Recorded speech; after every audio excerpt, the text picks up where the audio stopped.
يا هلا باسم الكريمة بنت خطلان اليدين، مرحبا باسم ام عثمان، يا هلا يا مسهلا، مرحبا يا ضيوفها والفرح فيكم يزين، مرحبا ترحيبة بالورود مكللة، مرحبا ترحيبة بالورود مكللة.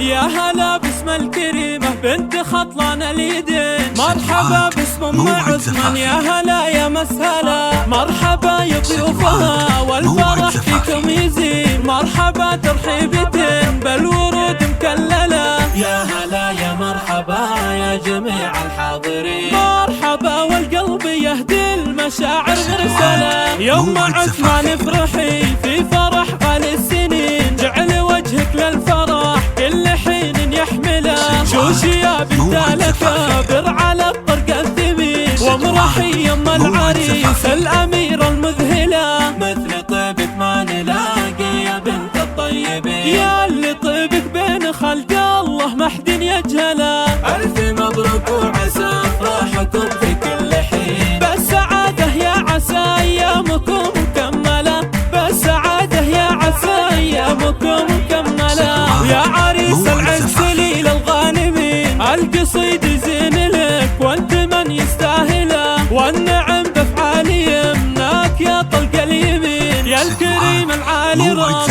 الوفاء والمرجله، يا عسى فعل السعاد ذلك بطول السنين، يا سليل العز يا ابن الشيوخ المعتله، يا هلا باسم الكريمه بنت خطلان اليدين، مرحبا باسم ام عثمان، يا هلا يا مسهلا، مرحبا يا ضيوفها والفرح فيكم يزين، مرحبا ترحيبة بالورود مكللة، يا هلا يا مرحبا يا جميع الحاضرين، مرحبا والقلب يهدي المشاعر مرسلة، يا ام عثمان افرحي في فرح غالي السنين، جعل وجهك للفرح كل حين يحمله، شوشي يا بنت الأكابر على الطرق الثمين، وامرحي يم العريس الأميرة المذهلة، مثل طيبك ما نلاقي يا بنت الطيبين، يا اللي طيبك بين خلق الله ما حد يجهله، ألف مبروك وعسى أفراحكم في كل حين، بالسعادة يا عسى أيامكم مكملة، بالسعادة يا عسى أيامكم مكملة، يا عريس العز سليل الغانمين، القصيد يزين لك وانت من يستاهله، والنعم بافعال يمناك يا طلق اليمين، يا الكريم العالي